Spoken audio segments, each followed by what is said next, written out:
Hello and welcome everybody to Week 5 of the SPL. I'm that guy, LHS, and I'm going to be your host for today.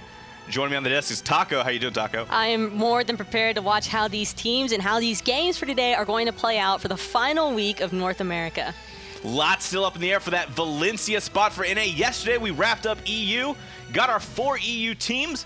Still looking to get our top 3 NA teams though. It's very close. I mean, when it comes to North America, it's really just so hard to try and decide between who's really going to take it all away here. It's so close and so tight. Let's go over and take a look at our standings. I mean, at the top, we've got Space Station Gaming with 13 points, followed by LG with 11 and Trifecta with 11, and then rounding out that top 4 is United with 10. And I mean, we already covered it. It's just really hard to tell who's going to be the final teams to really break away from here. There's so much on the line for all of these teams, and really no set can be taken for granted. I mean, even Team Allegiance with 8 points could still find a way to Valencia if the right things happen. There's so many different scenarios at play. Let's take a look at our schedule to kind of see what we have to work with for today. Starting off for today is going to be Trifecta and Team Allegiance. Then we're going to go into United Space Station.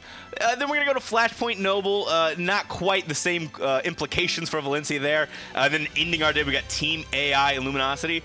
Looking across the board, I don't know how to call this.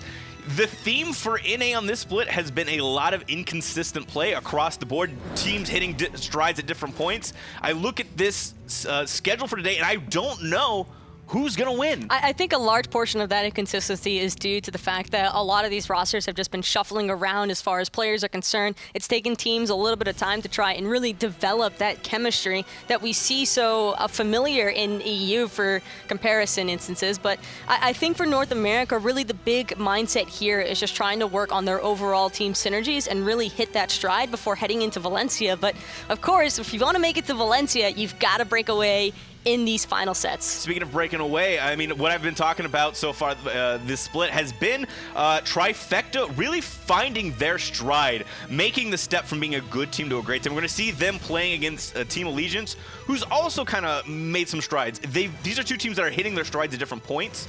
ALG kind of hit their stride earlier on in the split, whereas Trifecta is really coming into their own towards the tail end of it. I mean, Trifecta recently had the acquiring of KikiSoCheeky in that solo lane, and I think that that's been an excellent addition to the team just because of the fact that Kiki has such a diverse god pool. Granted, we're used to seeing him win whenever he's playing those female gods, but it's Kiki, and he can really break out almost anything, and I think that that's just such a huge assistance to Cyno in that jungle. Cynosure for sure. We've been seeing him play a lot of different junglers so far. Going back the past couple weeks, he's been playing a lot of the Nija. He's also broken out the Sun Wukong, which has been an interesting pick. Not exactly like the core of the meta, but still within the meta, and he's made it work. He's been finding a lot of assists. I think he's only died like a couple times the last couple weeks. He's really finding these hot jungle plays. And that's the thing about Cyno, though, is that he's either going to be hot or cold, and it relays back into that slight inconsistency factor that NA has kind of been struggling with throughout this split, and really for a little while now. But I think that if Cyno's on point with his jungle, then he's going to be able to make almost anything happen with the rest of his team. It's really just been, if he's on fire, so's the rest of Trifecta, but if he's not there, Trifecta looks a little bit lost as well. Well, speaking of if he's on fire, his team does well, you got to look at Weekend. Weekend on the other side, we talk about it every week. His god pool in this meta really just mesh. He's been playing these aggressive gods. He's been in your face. He's been playing more of the core of the meta. He's been playing the Kamazots. He's been playing the Raven. He's been playing the Nemesis. I mean, he's been playing all these gods that he wants to get up in your face and do a lot of damage. The one thing that's really stayed true about Weekend is that he doesn't care what happens in game as long as his team can come out with the W. And lately, the theme for him has been trying to play that hyper carry role. We're so accustomed to seeing him look for those assisting type of junglers that whenever he breaks out the Circuits or the Kamazots and looks for the hard carries, it kind of catches, I think, teams and just the general public off guard, because you're so used to saying 667 in the Twitch chat, but you don't really expect it whenever Weekend's like 8-0. And the biggest thing I think going into the split has been the resurgence of Cyclone and Weekend's like synergy together. I mean, the joke is always Weekend camp soloing. That's his like key to victory, but it works. And when it works, you can't really fault him. And this split, it's been working very well. consistently. I mean, it's just so easy to go ahead and camp out that solo lane that you might as well look for it. And I mean, all this talk about camping out the solo lane, and that's kind of another huge talking point, and where I think a big breaking point could be in the second set for today, where we're going to be seeing Eunited versus Space Station. A little bit of a grudge match still, I would say, considering how things broke out at Masters Land. I mean, I think this is like, what, the first or the second or third time they've played since the big split when Benji left. Then it was Soar. Then it was Enemy. Now it's United and Space Station. You know, they brought in K, and ever since then, he filled in that role very admirably.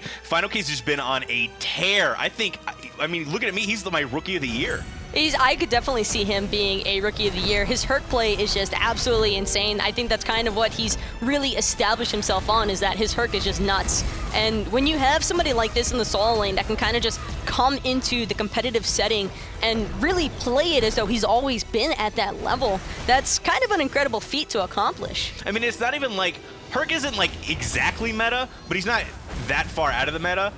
But K playing this god, it's like, you don't let K get hurt. He's gonna hurt you, and he's gonna hurt you bad if you let him get the Herc. But on the other hand, I think that's exactly the direction that United want to take this, because whenever K gets that Herc or gets any sort of aggressive solo laner, he looks to play the aggressive stance. And when you look at who he's playing off against, I mean, Benji absolutely loves going aggressive. If he can slapbox with somebody all day long, he'll look for it every single time. Benji definitely, he's been in the solo lane for a while now, and I think he kind of had a lull a little bit in his transition period from Soar to now United, but United's kind of picked it back up. I mean, we talked about how Polar Bear Mike came in and kind of changed the team a little bit, and now United as a whole is finding the stride, and Benji is really finding his stride back in the solo lane. I think that everybody on the side of United knows just how much pressure rests in this one set, because they need the 2-0 here if they want any hopes of going towards Valencia, and I think that Benji, keeping that in mind, is probably going to play a little bit more reserved as opposed to what we're used to seeing him go for the all-in aggression, just because he's going to want to keep his team more in mind. Team play is really key here, and teams that have seemed to stick together as units in fights during North America's games have been the ones that usually come out on top.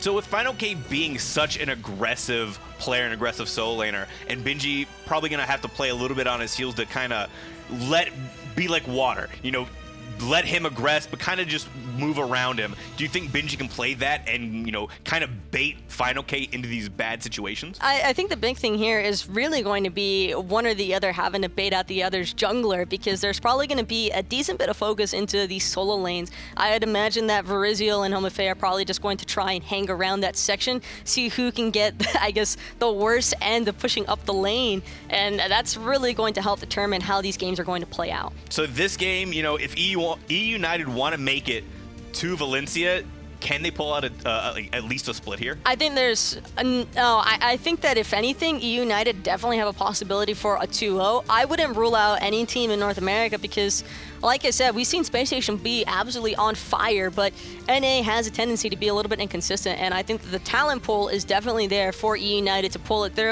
and I kind of just want to see it happen because I think it's pretty nuts how these guys have been playing recently. Some people just want to watch the world burn, Taco. You're one of those people.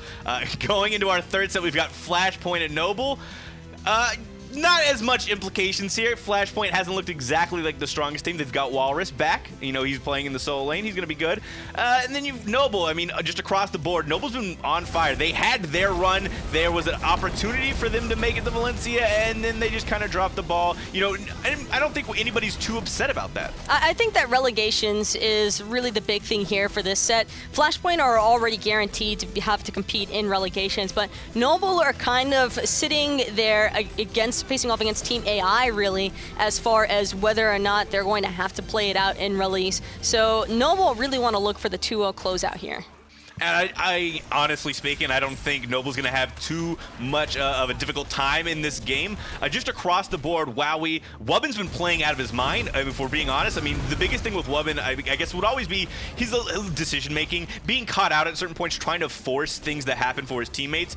But he's really been on point for the latter end of this split, really being where his team needs him to be. The last 2 weeks of Wubbin's gameplay are probably some of the best. It's probably some of the best gameplay that I've seen from Wubbin in a while. while, and the same can be said. I mean, he's got Wowie to back him up, and when you have a hunter like Wowie on your side, it's really easy to keep focus inside of these games. Oh man, watching the that's Hui Skeely's bounce, nightmare right there. That is just the worst thing in the world to go up against. Like you said, Wowie is looking like a top tier ADC.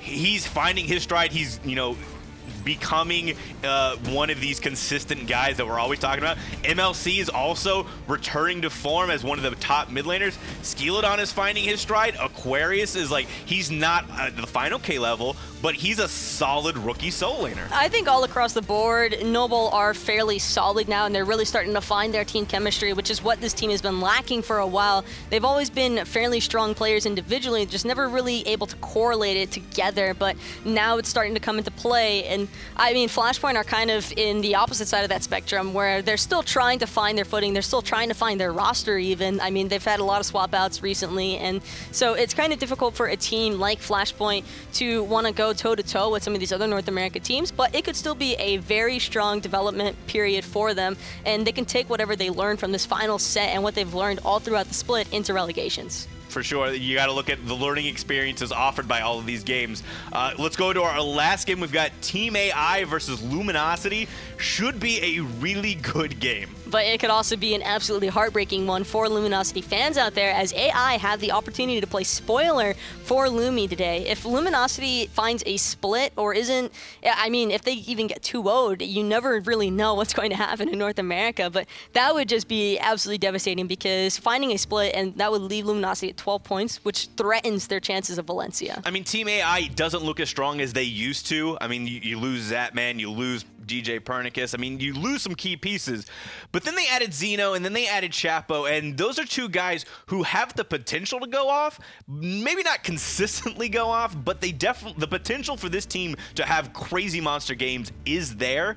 And Luminosity, you know, you gotta think they are a little bit fearful about what this team could do to them. The opportunity for an upset is definitely there, and at Luminosity, I highly doubt that they're going to be one of those teams that looks at their competition and doesn't take them seriously. Luminosity are a very, very keen team as far as making sure that they try to perform at their best. They get incredibly upset whenever they know that they've dropped the ball, and I really don't think that that'll be a circumstance here today, but like I said, you never really know. Well, speaking of playing their best, Best is on Team AI, and he's been playing the best. You know, what else can you say? He's got that, his God pool is, you know, really nailed down. He's been playing this Thoth. He's doing the utility and damage mages. I mean, what else can you say about the Best except he does what a mid laner does? I think a lot of the games that AI have won recently have been on the back of Best and Aurora, really, because these two just have that synergy that is required after losing two really important members of your team. I mean, when you're with somebody for over a year and then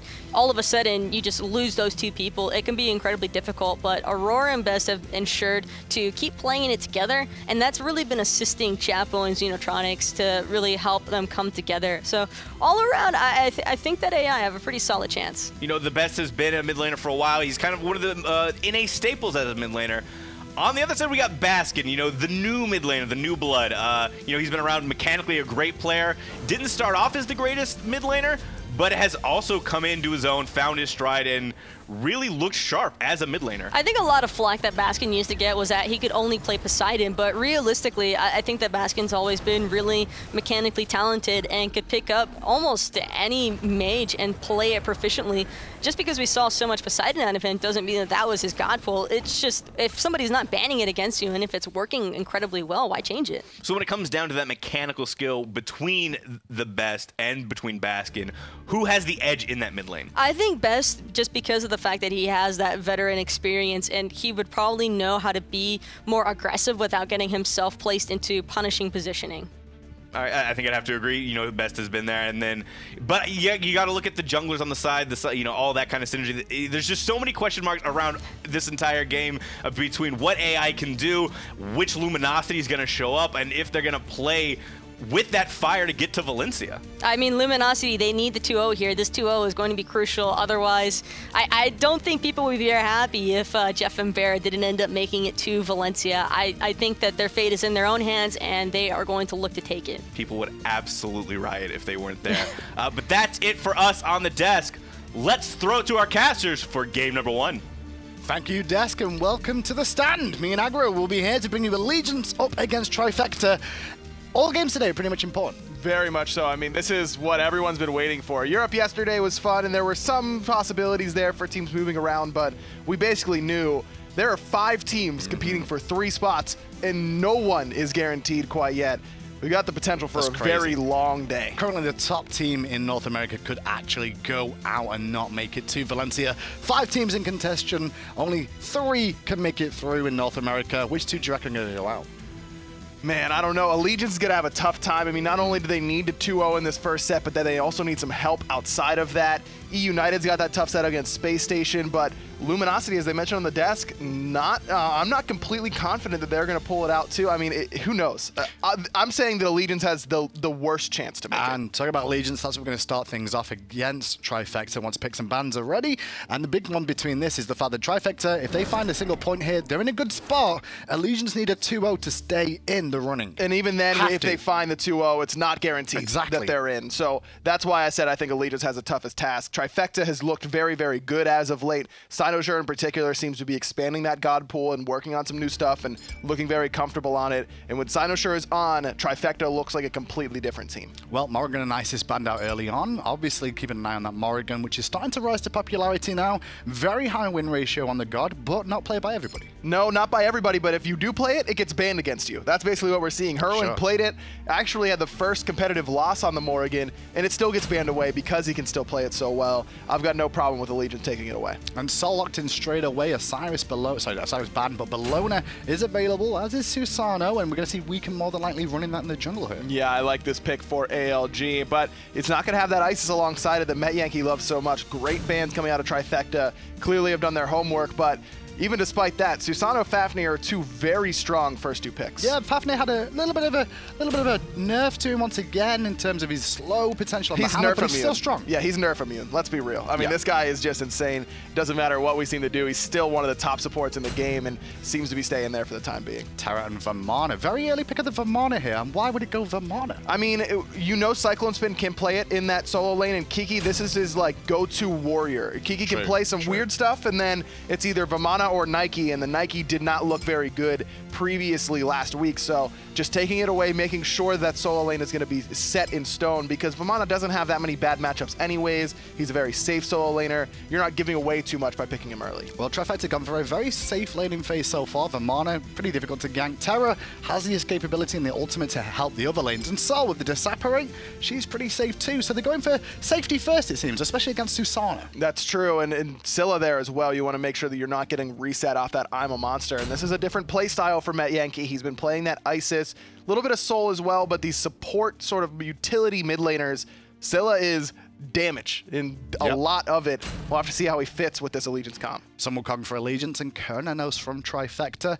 Only need 1 more pick now, and it's more than likely the jungler here with Nemesis Thor Najar band. It's going to fall to Ratatoskr, something we don't see too often just lately. No, but I think it's a little bit undervalued, to be honest with you. I mean, it's one of those gods that was at the top of it, you know, the top of the assassin class, fell down after some nerfs, and this is what we usually see, where no one touches him for a little bit, and then slowly a couple teams start picking him, and everyone realizes maybe he's not as bad as we thought. Well, we'll see how he does here. Allegiance will lock in Rama as their last pick, so their comps are now organized. Trifecta need the 2-0 or a split here to try and keep themselves going and have themselves a shot at Valencia. Allegiance need a 2-0. Simple as that. If game 1 goes the way of Trifecta here, then Allegiance are dead. That's right, and Trifecta really does need that second game if they want to guarantee themselves, or else they'll be watching those standings throughout the day, as basically everyone else will. But I like their draft for this game. I'm assuming, no, it's going to be Snoopy on the Cernunnos. I'm very surprised to see that, because Snoopy has been the one taking this Soul into the duo lane, one of the few hunters that still likes to play this Soul in duo. And it's been Hurriwind on the hunters in mid. This time, Trifecta mixing it up, and I think a big reason why is the safety of Soul up against Scylla, getting out of that slow from the crush, making sure that you're in that Disapparate form whenever the I'm a Monster comes through. Just a little bit safer in that mid lane so that you're not getting reset by Metyankey. Bit of pressure in the left left-hand side early on from Trifecta, looking towards Rama and NeiruMah here, looking to secure the red. And there's Snoopy going aggressive with the support of Eonic to try and pick off Oceans. Beads have already been used, and still you can see attached to the buff is NeiruMah trying to secure the red, and will do so thanks to having Hand of the Gods. Wow, a couple different relic choices here. Yes. Both teams going with a different strategy. Oceans is going to be able to pick up his own red buff there, but had to use the purification beads to get away. To get away from the horrific emblem, I think, was the key there. That caused a couple of issues. And yeah, a couple of support item changes. You can see there's no Brace of Undoing so far in this game, but we do see the horrific emblem and the Hand of the Gods from the supports. Bumba's masks, though. Bumba's masks. A lot of them. All, yeah, 4 on the side of Allegiance. You've got only 2 on the side of Trifecta, so you're expecting Allegiance to be not splitting their buffs quite as much, soloing them down, getting benefits from that Bumba's mask. On the side of Trifecta, expect to see Cynosure or Snoopy there whenever you're clearing those buffs so that they can get the benefit and really just get the most gold-efficient farm. Well, Allegiance in the dual lane have a bit of an advantage here now, just because they've got wave pressure, their jungle has already been taken down and out of the way, they've secured their own buffs, and now they can look to invade on the left-hand side to put more pressure on Trifecta. But look at where this wave is. It's already been pushed underneath that tower. Already a level lead for Allegiance's dual lane, and it's only going to get bigger with most of that wave going to Trifecta's tower. Still buff level 3, but with the purple buff still available in Trifecta's jungle right now, Allegiance have a chance to get back into it. Great hammer to stop the dash from Eonic, and in the end, Eonic gets punished pretty heavily for that. That is a huge hammer, because not only does Eonic take a lot of poke there, but now that means that that Trifecta cannot play aggressive in this lane, at least for a little bit longer. I thought Allegiance was going to be able to clear and potentially pressure that purple buff. I guess Oceans was all out of Astral Arrows there, but NeiruMah showing why he's one of these rising stars in the support role. I mean, we saw him really show off during the Masters or the Gauntlet land in spring, but starting to transition into the SPL. This time, Eonic will get the dash through, so get a bit of pressure to be able to go and get their purple buff now. Mid lane, Metyankey and Wukong rotating around to the left-hand side. No oracles available as they've already been taken down by the dual lane of Trifecta. So far, so good for both teams. NeiruMah going to be a little bit too late to the purple. But Trifecta, they're farming up their back right Harpies where that Fire Elemental is just about to respawn. Kiki has pressure on that solo side, but with Wukong and Metyankey having the pressure in mid, I don't think Kiki can safely go to farm these up. They're going to go the way of Allegiance. Both these comps play very similarly in the early game, I want to say. Obviously, with Cynosure playing this Ratatoskr and Susano for Wukong, they can both go off early and look to carry the game in the early stages or wait for mid-game. It could be. I mean, Cynosure on this Ratatoskr could be more mid-game, but Metyankey's getting aggressed on Hurriwind, dropped the ultimate, but I love the patience from Met knowing that he was okay for the time being. No Aegis, no ultimate either. Didn't escape any of that damage, just ate it, and quite happy to do so, it seems, to slow things down. Now with Hurriwind's ult being on cooldown for a little while too, this is a chance for Allegiance to look for a bit more aggression. And with the buffs respawning on both sides of the map, could be the fact that Allegiance want to invade that right-hand side, but they seem more comfortable just going for their own red buff, making sure that Metyankey can get towards the later stages. Problem is, though, look where Cynosure's just gone now to the speed buff on the right-hand side, looking to strip that away from Allegiance's jungler.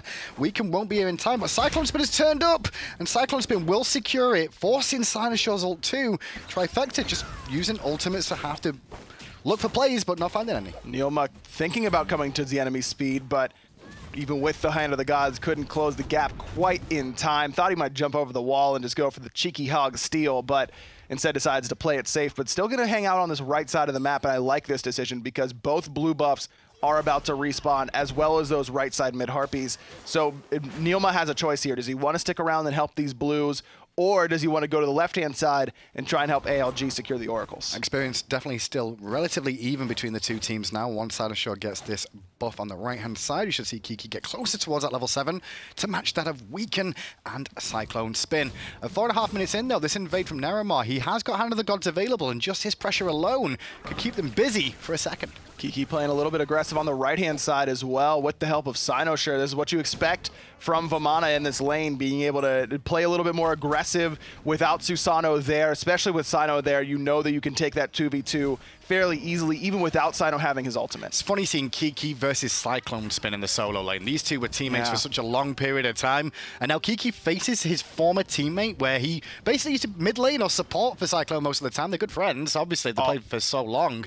But it's kind of a little grudge match there. I suppose so. I mean, you know, you're always friends with your former teammates, but you also kind of want to prove that I'm still, you know, I could play at your level. And it's also, yeah, maybe you aren't as strong of a solo as you thought. And DreamHack Valencia is on the table for both these two teams still. That's a big matchup to have to go in and see your teammate, a former teammate, up against you. I mean, if Allegiance 2-0 here, it's probably likely that Trifecta is the team that fall out of that top 3. So I don't know if there's a way that both of these teams end up together at DreamHack Valencia. Well, left-hand side, a bit of pressure from Allegiance, a small grouping, but with NeiruMah heading back to base to get some wards and get his Traveler's Shoes online too.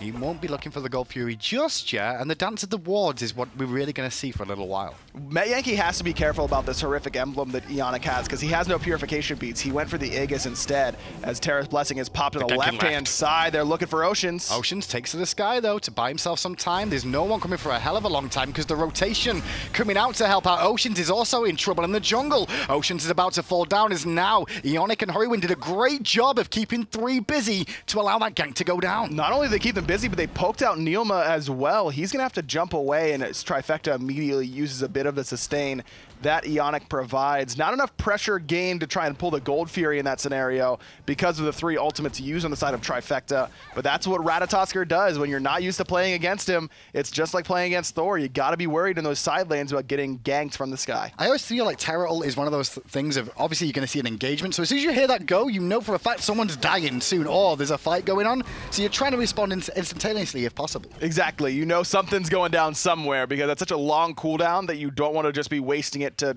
get back to lane or something like that. There has to be some value there. Snoopy's a little bit too far forward this time round though, and now Weekend's got an opportunity to return the favor back to the Hunter for Trifecta. Closes the gap nicely. Here comes the tornado, but knock-up immunity will save him for now. And not enough tower shots are going to save Weekend from being able to run through all the way there. He would have got taken down, and obviously Oceans, no ultimate available. Did Weekend use his Wind Siphon there? I thought he was waiting to pull Snoopy back, but the well-timed purification beads wouldn't have mattered anyways, I suppose. And even if Weekend was holding onto it underneath that tier 1 tower, I don't think he had an opportunity to pull him back into Ocean's shots anyways. It was just good patience by Snoopy and the quick beads. And that was a big thing there, just waiting for the right moment to make sure he uses those beats. And I like what Allegiance does. They know Weekend's on the left side of the map, and Trifecta knows that as well. So instead of holding his speed buff, they drop it anyways and just give it to Metyankey so that at least someone is getting the benefit of that ever-important speed buff. We'll pick up the purple on the left-hand side, though. Penetration, pretty useful, to be honest, for Susano in the jungle. 55-yard unit range on that buff. So not just him, but his whole team will get the benefit if they were around him. I think purple buff's very undervalued right now. I'm surprised at how few hunters and mid laners pick it up whenever the other counterpart takes the red buff. In the early game, they do basically the same thing for you because you have so little power that red buff isn't quite as effective. 10 penetration against enemy gods is a big deal in the early game. It's funny because the purple buff, when you think about it, it was technically designed, as you could see it, for a support sort of aura. But as always, supports will be the last one to ever get anything in a game. So that buff will go away to more than likely the Hunter or the Mage, whichever one doesn't get the red buff. Listen, Hindu, we had this discussion last week. We're not supposed to get Supports just don't deserve buffs. We don't deserve anything. I know. We used to steal objectives, remember that? Yeah, that was fun. Those were good times. Good times. Now that's our mid laners' jobs. Yeah. And it's fun for us now. Cynosure contesting against Cyclone and gets the better end of that, managing to pick up the big old elemental there. But Metyankey got a nice bit of damage off with that crush. Nice damage check, if anything, just to see how much they can put out in one single combo. Scylla, certainly that late game monster that we always talk about, but the early to mid game isn't too bad either. Once you max crush, you can fight at any given time. Has that game-changing ability. For me, she's online once Sekam is maxed because that's when you get those group roots as well, which can really make an impact. You could also throw them onto the minions if you didn't know, and that would root people around the minion if they're close enough to it, and also cripple them in place. AoE root is just insane, and it does a ton of damage as well. Pressure in mid lane from Weekend now. Hurriwind hasn't noticed it until he's already been chopped down. Aegis burnt early.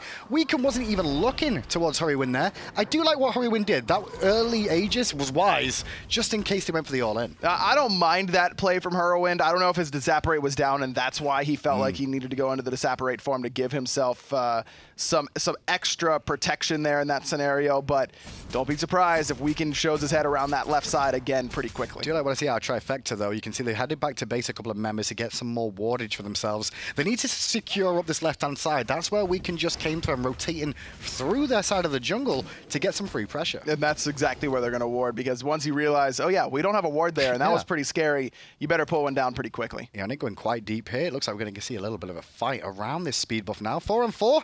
Health bars relatively similar. Hurriwind's a little bit low on the mana now as Cynosure takes to the sky. Weaken's pretty low as well. Eonic's going to pop that Terra's Blessing. Cyno gets him. Going to find one with the knock-up. Weaken knocks him up in response. But Cynosure is in trouble from Metyankey, but Metyankey's the one running for his life. And a monster didn't hit, and Hurriwind will pick up the kill. CycloneSpin can't do anything about this, but maybe Oceans can. Good snipes, but not good enough. Snoopy going to drop that Wild Hunt onto the decoy from CycloneSpin. So he's going to be able to escape no problem. So Snoopy wastes an ultimate. He was getting rid of the clone, that's all. Just to make sure that give him the benefit of the doubt. However, Trifecta do win the team fight, picking up 2 kills, and they'll pick up the Portal Demon because of this. Look where Eonic is, though. He's already rotating left because he has an idea. Oceans and Allegiance might be thinking of going for the gold. But it's only the Oracles, and Eonic's not too worried about stopping that push. You don't want to throw your life away for that. Kiki actually teleported in as well to stop that.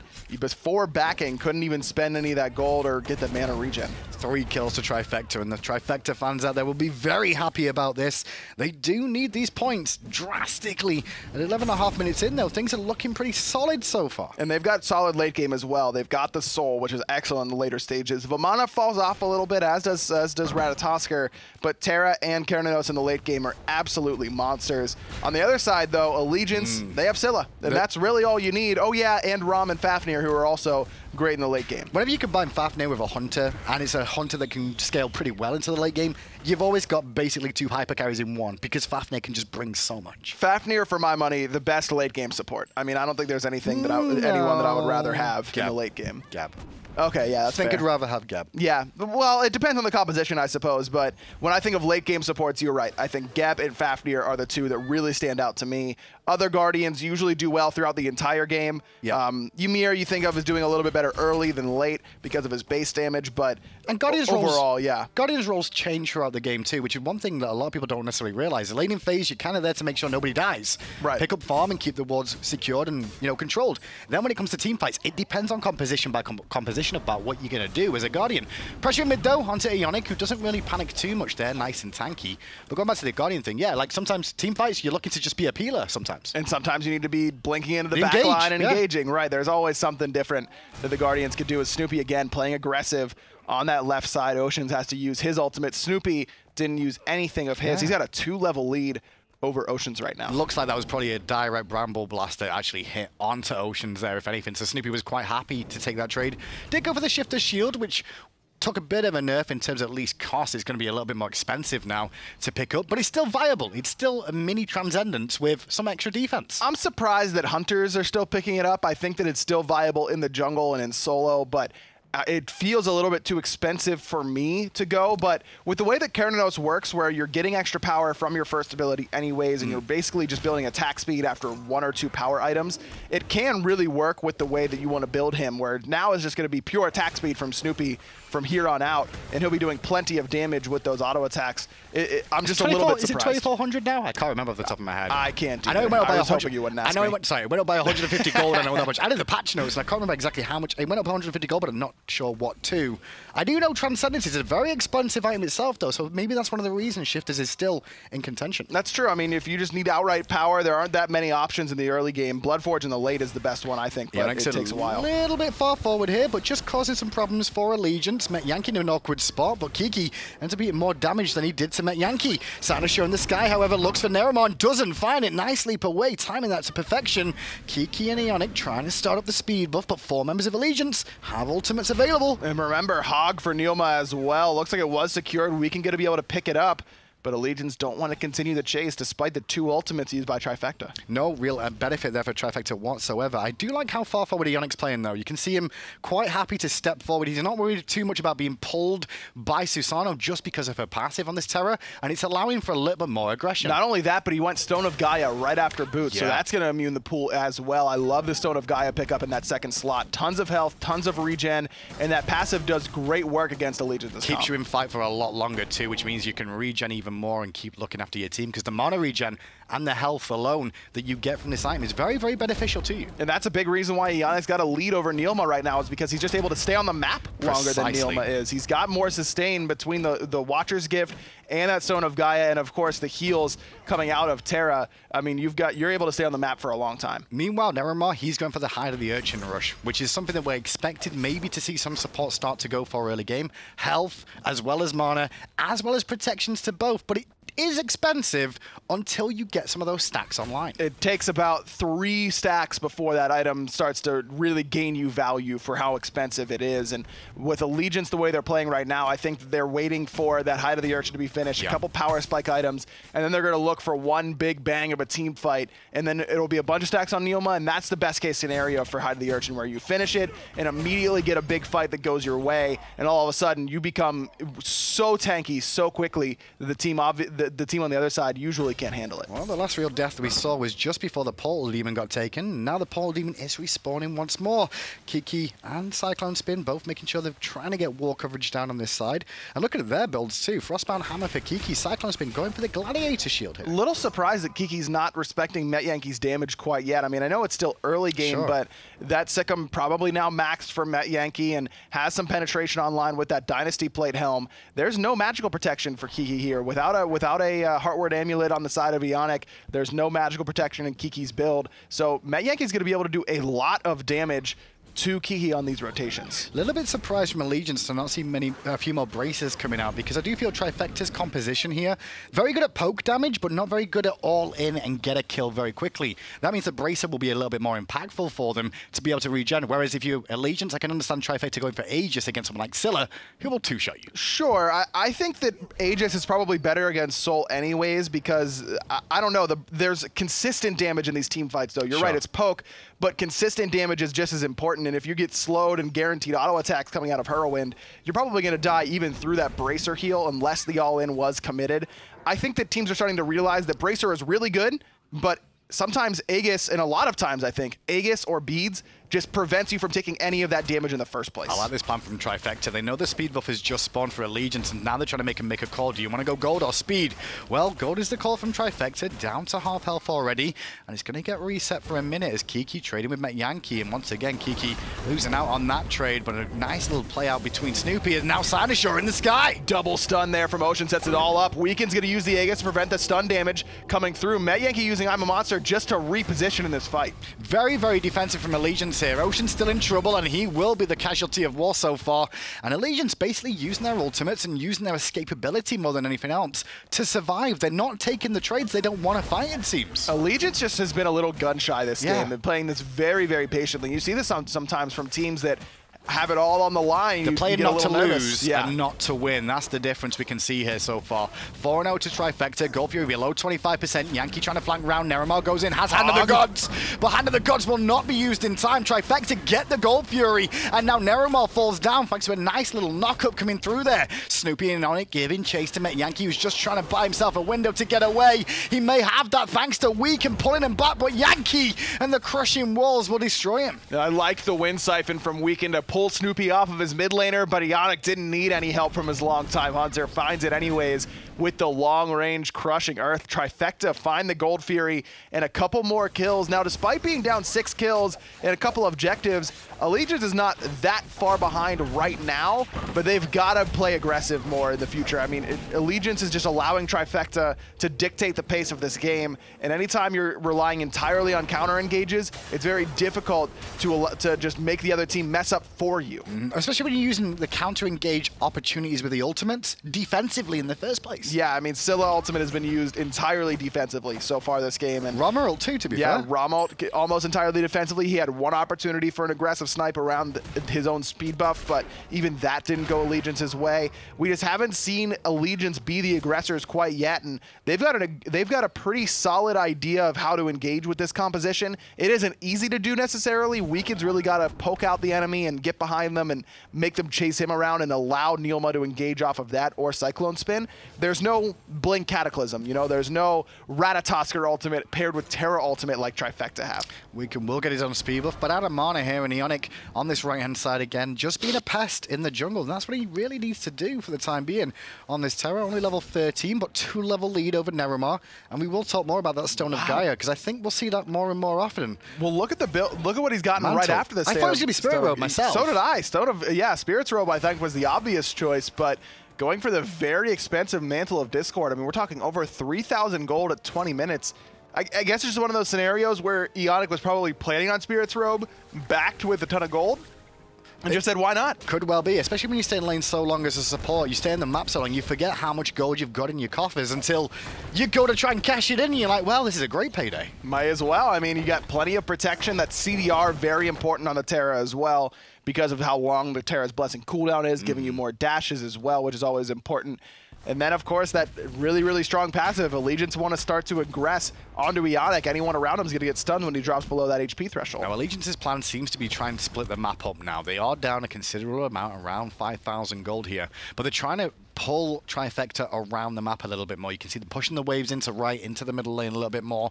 Just trying to make sure it's small skirmishes. They don't want team fights at this stage. Quite clearly, the Gold Fury showed that. Hurriwind doesn't even get pulled in the mid lane there by Weekend. Very surprised we didn't see a Wind Siphon. I think that's more because last time we saw Weekend do that is we saw Hurriwind burn his Aegis straight away. So maybe he was looking for the same sort of play. But I don't think he loses a whole lot by throwing out that Wind Siphon. Yeah, again, just Allegiance seems a little bit gun-shy as Oceans, again, has to use his ult defensively just because of one route from Snoopy. A little bit too worried coming out there for Oceans. He will head back to base, though. 0-2-0 so far. Oceans, his build is coming along, though, and we're starting to get towards that late-game Rama that we see so often. I mean, this is the saving grace for all hunters. You can get bodied in lane, you can get bodied in the early team fights, and eventually, you're just going to hit late game, and you're just going to do a ton of damage. And so Oceans, despite being down, certainly not out. Rom always can make that impact in the late game. Only real difference I can see in terms of the experience is actually in mid lane and the hunt at the dual lane, I guess, overall. 2 level leads for each of them in their respective lanes. So CycloneSpin's got to be the one to engage. That's what these level differences are telling me. CycloneSpin's the one who can still handle his enemy opposition to this stage of the game. So you've got to try and find CycloneSpin in the backline. So if you're CycloneSpin here, then Aggro, where do you actually go to? You're looking for Snoopy, you're looking for Hurriwind, or whichever's out of position? You know what? I was looking at Trifecta's roster, and the overwhelming word that comes out for me is safety. I mean, all of these gods are so safe. Kiki on the Vamana, great mobility and dash. Cynosure, Hurriwind, Eonic, Snoopy all have dashes or a Disapparate to get them out of danger. So CycloneSpin's got a tough time to try and find who he wants to sit on and prevent them from doing damage. I think that their best case scenario is keeping Snoopy out of these fights as long as possible. He's been the one who's doing a lot of damage. He's top of his team on player damage right now with 7,000. If I'm CycloneSpin, I'm saying, guys, don't worry about Snoopy, but someone else has got to check Hurriwind and Cynosure. And that's a big thing with Cyclone, having the Brace of Undoing. He's basically got 3 lives, because obviously he's got the Monkey Cloud too that'll come into play and regen him one more time. Snoopy looking for a bit of a trap on Yankee, and he'll dash in onto Yankee, get the root.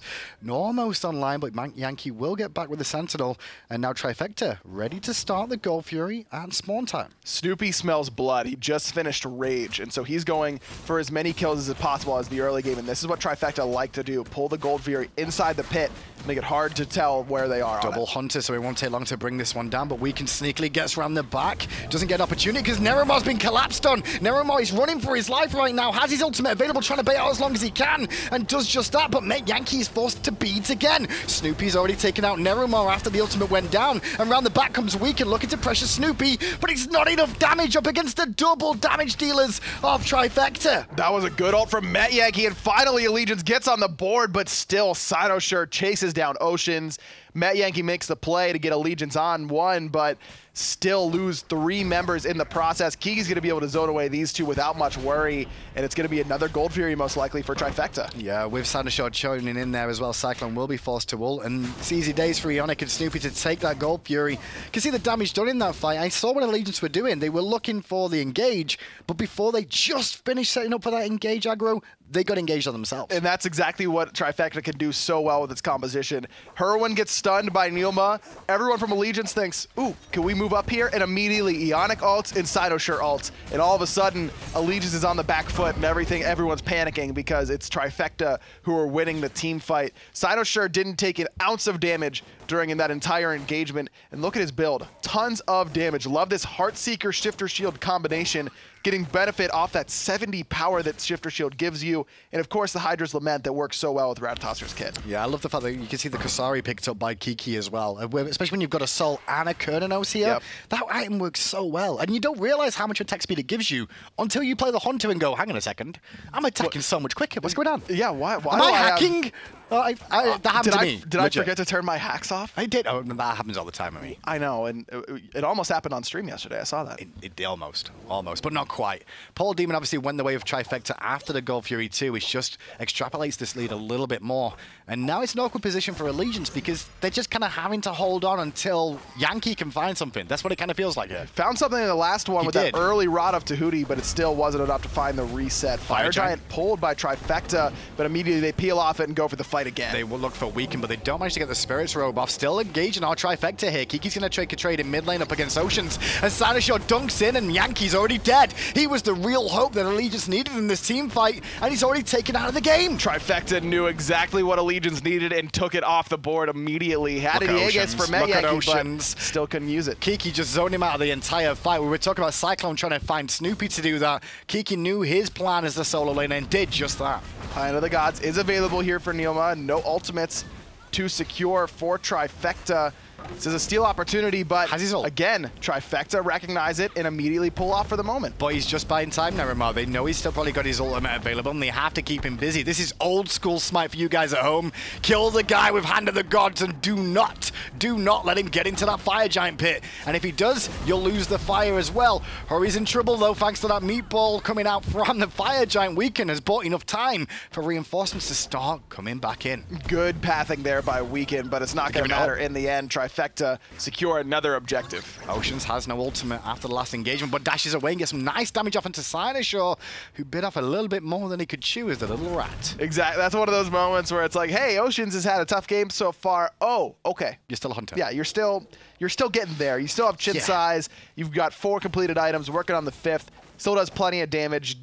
Still have to respect him. Real calamity, though, for Allegiance here. They needed the 2-0 coming into this, and right at this moment in time, I've not seen anything that's telling me that Trifecta is going to lose this first game because it's all been their way the entire set. And you know what? This is very similar to what we saw yesterday out of Eonic, where they had a very strong start to the summer split. Everyone was saying, man, is this the new, top team on the block in their region? Allegiance started off the summer split phenomenally and has just kind of fallen off towards the end. And sometimes scheduling comes into play here. Middle Phoenix being sieged down. Kiki happy to tank it up. Cyclone tried to create some disruption in the back line, but it didn't make any blind bit of difference. Trifecta will take the Phoenix for free and fall back before Oceans can even look to push onto the Phoenix in the left after taking the tier 2. And with Kiki having teleport available, could have backed, stopped the push from Oceans, teleported anyways. I like the decision from Oceans to just give up the push right then. No reason to get yourself caught out and suffer another death, because Lord knows Allegiance need that late game team fight damage right now. And what Trifecta are doing is just smart play too. I mean, they're not trying to push for the win really quickly.